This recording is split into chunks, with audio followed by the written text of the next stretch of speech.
Vocês estão conversando com um homem que tem 60 anos de jornalismo. Começou a trabalhar antes dos 20 anos. Por um descuido da sociedade brasileira, que naquele tempo não tinha inventado ainda diploma de jornalista. Descuidou, eu entrei. Senão eu não teria entrado nunca. Então, são 60 anos de jornalismo. Comecei trabalhando em Minas, muito modestamente, lá no Diário de Minas de Belo Horizonte. Aliás, antes do Diário de Minas, eu fui até um editor de jornal. Eu fiz um jornal que chamava Jornal do Mercado. Mas era do Mercado Municipal de Belo Horizonte, não era do Mercado de Capitais. Era um tipo de um jornalzinho que eu distribuía para os donos de banca e eles me pagavam uns anúncios. Então dava para eu ir vivendo. Aí teve o jornal, o Diário de Minas. E tive a sorte, duas coisas me ajudaram. Primeiro que eu tive uma professora primária numa escola de menores abandonados, que eu fiz ali na universidade, que é a escola Lima Duarte, lá perto de Barbacena, que me ensinou os 2 ou 3 pulos de gato da redação. Um deles é a regência. E ela dizia assim, não, você tem que entender uma coisa chamada regência mesmo. E eu hoje lembro muito bem disso, porque quando eu leio os jornais, eu vejo que são todos republicanos, ninguém obedece à regência.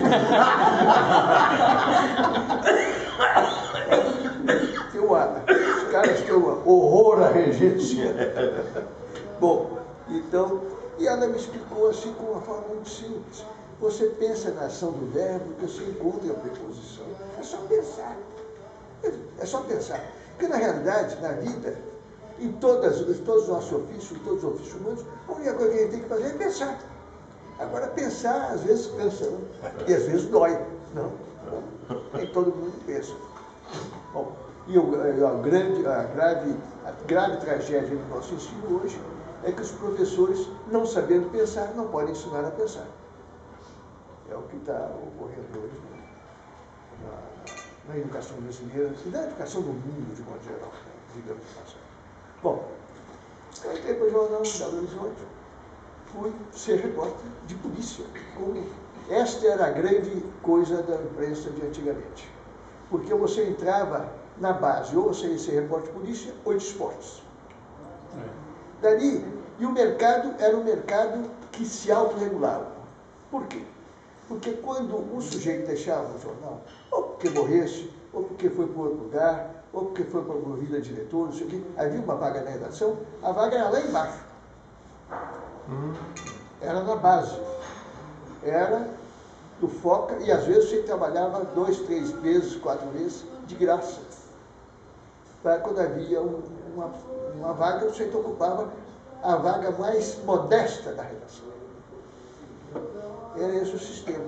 Então, não se criava. O mercado era autorregulável, porque não tinha escola de jornalismo, não tinha ninguém pretendendo ser jornalista, a não ser da base. Então, não havia jornalista desempregado. Raramente tinha, mas você ficava uns 15 dias, um mês, etc. Sempre tinha, dependendo da situação dele, já no mercado.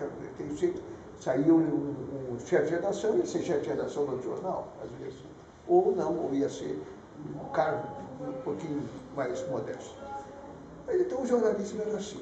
E uma coisa fundamental do jornalismo do meu tempo, isso eu não esqueço, era a solidariedade com os pobres. Os jornalistas eram naturalmente solidários com os pobres. 60% do material de qualquer jornal era solidário com os pobres. Eu mesmo fiz várias reportagens assim que nós chamávamos reportagem de interesse humano. Reportagem, e ele chegava e disse, eu estou com uma boa reportagem de interesse humano. O secretário disse, qual é que é? Porque ele também era solidário. Uma das grandes graças da imprensa foi o diploma de jornalista pelo seguinte, porque os militares, e o que é mais grave, a pedido dos jornalistas, o Jabar Passarinho me contou toda a história, eu fiquei horrorizado, porque Isso surgiu em Belo Horizonte, no Sindicato dos Jornalistas Profissionais de Minas Gerais, logo de Minas, é que propuseram, pediram o negócio da exigência do diploma, né? A lei que eles criaram. Porque isso, só esse negócio de exigência de diploma de jornalista, antigamente só país totalitário, quem inventou isso foi a escola de jornalismo, foi o Mussolini. E depois, quem instituiu o carnê de periodista aqui, né, foi Franco. Então, é um negócio terrível. O governo militar, devido às suas próprias razões, achou isso ótimo. Que o Jarbas Passarinho me contou a história, e eu achei ótimo, mãe. Era ótimo. Nós íamos ter um pouco mais de controle da seleção de quem ia ser jornalista. É claro. E aí a classe média se desdobrou, porque a profissão tem charme, sempre teve charme. Ser jornalista é um negócio charmoso. Né? Como dizia um amigo meu, tem sex appeal? Claro, né? Tem sex appeal. Então, o pessoal da classe média resolveu entrar nos jornais. E com isso se fechou um pouco o acesso ao pessoal da classe operária. Porque antigamente não é que tivesse só classe operária no jornal, não. A maioria de advogados, de estudantes que estavam estudando direito ou medicina, que ia ser jornalista para fazer bico em jornal, e que acabava ficando em jornal. Tá? Muitos ficaram em jornal, fizeram mais de carreira, etc. Fora disso, eram os outsiders, eram os marginais que iam para o jornalismo. Então, no meu caso, outsider. Bom, e isso, a minha memória dessas coisas todas, que eu estou dizendo aqui, que eu estou falando de um tempo que não existe mais. É claro, tem um pouco de nostalgia nisso.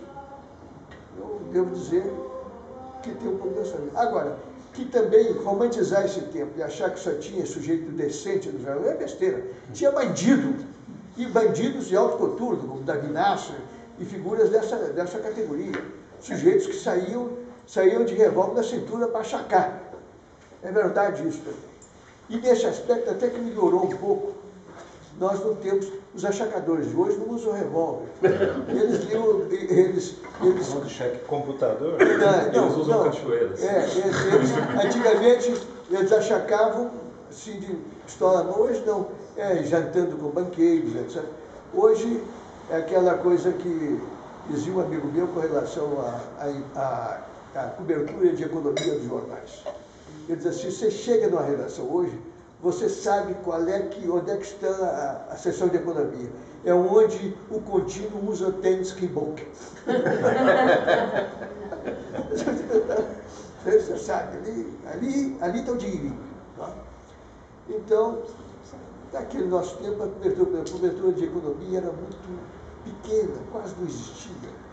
Esse fetiche da economia é uma coisa recente da sociedade brasileira. Mas a solidariedade com os povos. Eu me lembro, vocês veem como é que era, como é que o jornalismo funcionava nisso. Vou contar uma história entre inúmeras que participei. Eu chegava no jornal, eu não tinha família, não tinha ninguém, então eu chegava no jornal cedinho. Os jornais começavam a funcionar 4 horas da tarde. Eu chegava nos matutinos, 4 horas da tarde. Eu trabalhava no matutino, mas eu chegava às 8 da manhã. Então isso também foi ótimo. Como eu estava lá sozinho, quando surgia uma informação, eu cobria. Então, eu levei essa vantagem. Eu saía e cobria grandes coisas que eu descobria assim. Chegava a informação da redação no momento que eu estava sozinho. Eu pegava o fotógrafo e fazia. E não tinha pauta. Não tinha pauta. Graças a Deus, naquele tempo não tinha pauta. Cada um se pautava. O redator-chefe meu dizia assim, eu não quero ver repórter sozinho aqui fazendo nada, não. Se não tem nada para fazer, vai para a rua. Porque se acontecer alguma coisa aqui na redação, eu faço a matéria. Aqui não acontece nada. Se acontecer, pode deixar para rua. Ou para a rua. Daqui mal. Bom, rua que é lugar de repórter, é rua. Bom, então, uma manhã daquelas, me aparece lá um senhor pobre, Vindo ali, eu contei a história de Teoflotão, ele estava ali de sandália, com uma criança no braço, a criança com um curativo no olho. Aí ele falou assim, eu vim aqui porque me falaram que era para eu procurar aqui no jornal um moço chamado Mauro Santayana. Mas o que é? É que essa é a minha filha, nós somos no Hospital São Geraldo, que é um hospital de olhos, e me disseram que minha filha não tem cura. E aí eu me enfermeira lá e falei assim, o senhor vai lá e fala, procura o Mauro Santayana. Eu falei, é isso que não tem cura e que não tem cura. Que não adianta, que é para eu voltar com ela lá para Teoflotão, porque não tem cura. Acho que é isso, né? Aí eu liguei para o diretor do hospital. Isso, é isso. Não, Mauro, eu sei a história. Essa menina está com câncer e não tem cura e não, remotamente haveria alguma possibilidade de cura se ela fosse se curar em Londres. Ela vai se curar em Londres? Eu disse, vai. A resposta minha disse, vai. Ela vai se curar em Londres. O senhor pode deixar que ela vai se curar em Londres. Para resumir a ópera. Eu peguei, fiz as fotos da menina, contei a história, fiz aquela coisa que a gente chamava antigamente de reportagem de interesse humano. E disse, essa menina não vai só perder a vista, vai perder a vida se ela não for ser tratada em Londres. E nós vamos ver se... Fiz uma campanha, abri uma campanha. No dia seguinte que saiu a matéria no jornal, cedinho me aparece um bêbado. Eu leio o jornal aqui, eu estou trazendo aqui, tomando bolso, tem que... Dinheiro molhado. Preciso de R$2.000 para o ônibus. E o resto ele botou lá. E aí eu me chamei o sujeito lá da contabilidade, arranjo um livro aí para botar essas contribuições. Ele foi o primeiro a assinar, R$8.000, não sei, qualquer coisa assim. Para resumir a história, 15 dias depois, com a ajuda da dona Sara Puchel, essa menina estava embarcando para Londres com um médico do Estado acompanhando. O pai com a menina e o médico. E foi tratado em Londres. Infelizmente morreu porque a situação era grave, não tinha como escapar. Mas era essa a coisa. E em 10 dias tinha bastante dinheiro já, que dava para comprar passagens, mas a dona Sara entrou no meio, pagou as passagens e aquele dinheiro ficou o pai da menina para algumas despesas, etc. Tinha bastante dinheiro. A sociedade era solidária também. Quem deu dinheiro? Foi gente pobre. Ninguém rico. A única pessoa que se podia chamar de rica e poderosa era a Sara, que entrou porque também tinha o interesse dela nessa coisa política. Digamos a verdade, tinha o interesse político também. O Juscelino foi naquela época. Ele era governador. Ele era governador. Então, nós perdemos muito. Tá? Ganhamos muito também. Ganhamos um pouco, porque hoje, como eu disse, não tem um da Vinácia de revólver da cintura andando por aí. Bom, então, agora, isso é o que eu podia falar de vocês, da minha experiência como jornalista. Depois, a vida me levou, eu fui para o exílio, tive que trabalhar lá fora, eu fui chefe de redação em língua portuguesa da Rádio Havana, depois fui para Praga, trabalhei na Rádio Praga, tive com isso o privilégio de assistir à conspiração dos intelectuais, assisti a momentos muito importantes disso, por exemplo, uma coisa muito engraçada, como é que caiu a censura na Tchecoslováquia.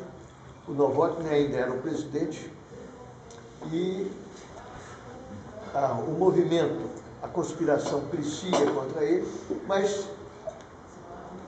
se tivesse 200 pessoas que estivessem envolvidas sabendo das coisas, era o máximo, porque os jornais rigidamente controlados. Né? As emissoras de rádio, ninguém publicava nada, ninguém dizia nada.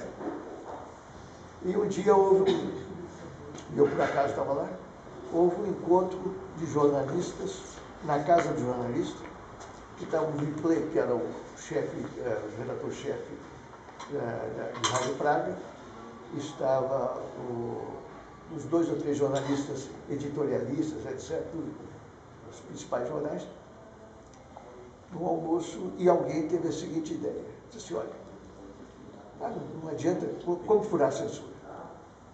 Como iria furar a censura? Então, estava muito em evidência o Smirkovsky, que o Smirkovsky tinha sido herói do levante de Praga contra os nazistas, e era um sujeito que era padeiro, era um jovem padeiro que fez carreira no partido e tudo. E era um sujeito que tinha sofrido muito, porque tinha sido, quase que ele foi condenado naqueles processos islâmicos. Tá? Ele conhece essa história toda, porque isso é como um enrustido.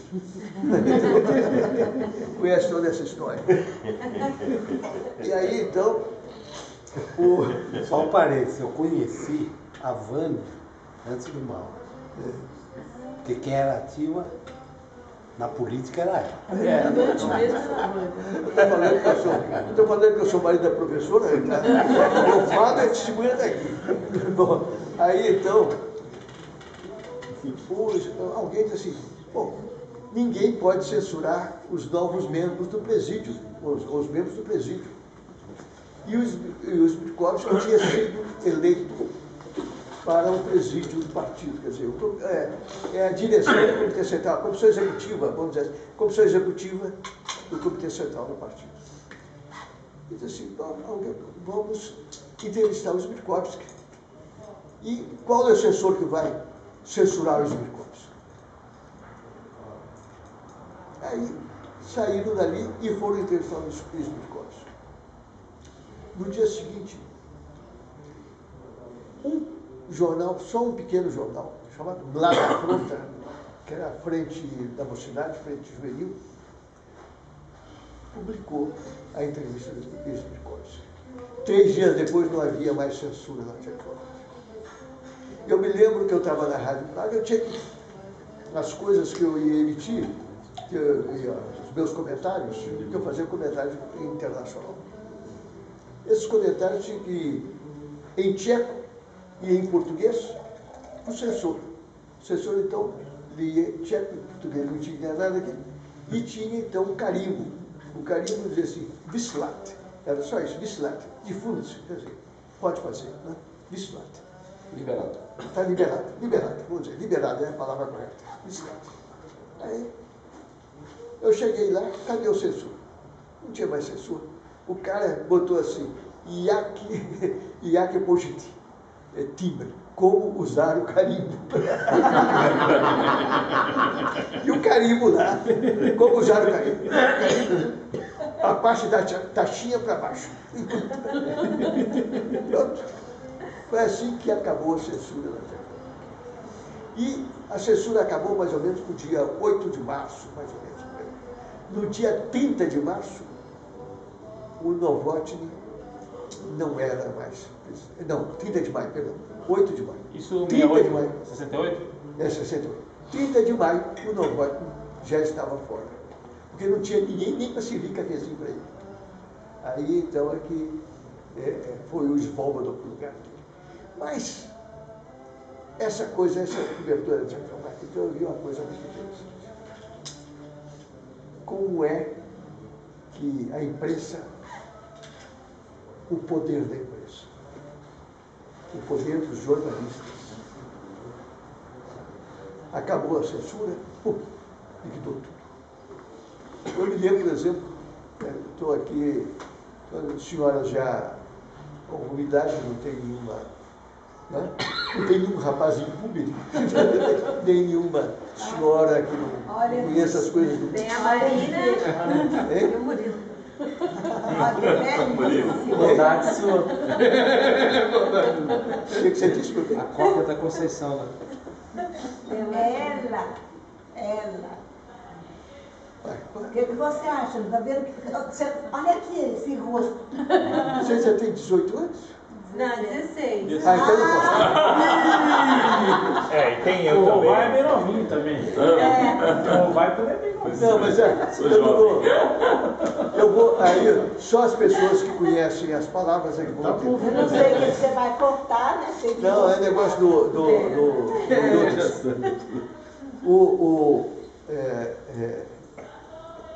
tinha um lanche chamado o Alois Indra, acho que é Pitra Iodas, que era, que dividiu, tinha os caras conservadores que estavam violentamente contra o Dubček, contra tudo isso, contra a renovação. E tinha um sujeito lá que era chamado Bolargic, que era um repórter esportivo, e que conhecia muito bem espanhol. Então, é uma coisa que só ele e alguém que conhecia que pôde rir e entender a mensagem. Então, ele fez um título no jornal dele, que era o Iodas, J-O-D-A-S. Então, ele só botou assim, no Iodas, que ele pensou em espanhol. Então, você já sabe aqui. Não me Já entenderam tudo. Quem não habla sabe. No Iodas. Bom, mas e aquela coisa. Traduz aí, Edu. Ô, Mauro, mas você disse que a imprensa antigamente era solidária com os pobres. Sim. Hoje ela continua solidária. Os ricos. Sim. Mas a solidariedade permanece, só mudou o foco. Ah, bom, já solidária, não com os pobres, com os ricos, é claro. Daniel Dan. É claro. Olha, eu vou dizer uma coisa. Eu tive um professor de jornalismo chamado Zé Calazans Filho.